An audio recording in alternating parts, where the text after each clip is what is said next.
থানায় রুডিকে দেখে চিনতে পেরে রুডির মুখোশ খুলে দিল রূপা। ফেসে গেল রুডি। অনুরাগের ছোঁয়া ধারাবাহিকে দেখা যায় রুডিকে নিয়ে আদিত্য থানায় যাওয়ায় বেশ ক্ষেপে যায় প্রফেসর রিতম। সুদীপা সেই সময় কলেজেই থাকে। প্রফেসর রিতম সুদীপাকে গিয়ে বলে, সুদীপা তোমার সাথে আমার কথা আছে। তোমার হাজবেন্ড কিন্তু বাড়াবাড়ি করছে। কৃষ্ণ রায় উনি একজন সিনিয়র পার্সন, আর তাছাড়া উনি বেশ সম্মানীয়। তোমার হাজবেন্ড ওনাকে থানায় নিয়ে গেছে, ওনাকে হ্যারেস করছে। কাজটা কিন্তু একেবারে ভালো হচ্ছে না। অবাকে সুদীপা ভাবতে থাকে মিস্টার চৌধুরী কৃষ্ণ রায় স্যারকে থানায় নিয়ে গেছে, কিন্তু কেন? সুদীপা রিতমের সাথে কথা না বাড়িয়েই কলেজ থেকে বেরিয়ে পড়ে থানায় যাওয়ার জন্য। তবে ঠিক তখনই আশ্রম থেকে সুদীপার কাছে ফোন আসে যে রূপাকে কেউই সামলাতে পারছে না। মা মা বলে কাউকে খুঁজছে রূপা, কোনোভাবেই শান্ত হচ্ছে না, বেশ উদ্গ্রীব হয়ে আছে। মায়ের কাছেও যেতে চাইছে।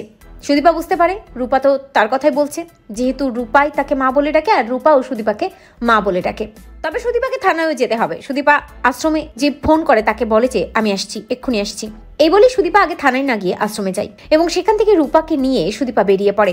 সুদীপা থানায় না গিয়ে আগে আশ্রমে যায় এবং আশ্রমে যখনই সুদীপা ঢোকে রূপা সুদীপাকে গিয়ে জড়িয়ে ধরে এবং বলতে থাকে, মা মা তুই এসেছিস? মা আমি তোর কাছে যাব, আমি এখানে থাকবো না, আমি এই আশ্রমে আর থাকবো না, তুই আমাকে তোর কাছে নিয়ে চল মা।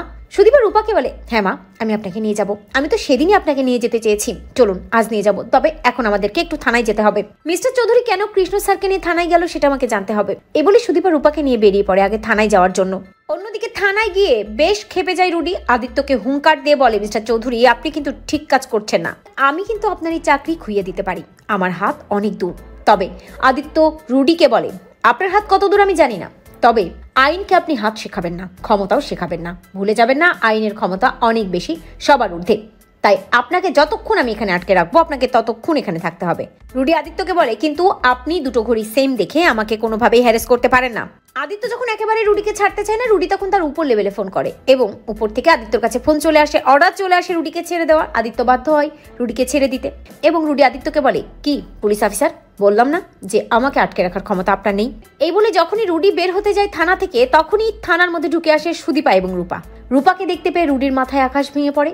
অন্যদিকে রূপা ও রুডিকে চিনে ফেলে। রুডিকে দেখেই রূপার মাথায় প্রচন্ড ব্যথা করে এবং রূপার স্মৃতিতে সবকিছু ভাসতে থাকে। বিড়বিড় করে বলতে থাকে, রূপা মনে পড়েছে, মনে পড়েছে, আমার সব মনে পড়েছে, ও একটা শয়তান, রুডি তোকে আমি ছাড়বো না। এই বলেই ওই থানার মধ্যেই রুডিকে আচ্ছা মতো ধোলাই করতে থাকে রূপা। আদিত্য বুঝতে পারে যে রূপার সাথে রুডির কোনো পরিচয় রয়েছে, যোগসূত্র রয়েছে। তো বন্ধুরা তোমরা এটাই চাও তো এভাবেই যেন থানায় রুডিকে দেখতে পেয়ে রূপা চিনতে পারে এবং রুডির মুখোশ খুলে দেয়? কমেন্ট করে জানাতে ভুলো না।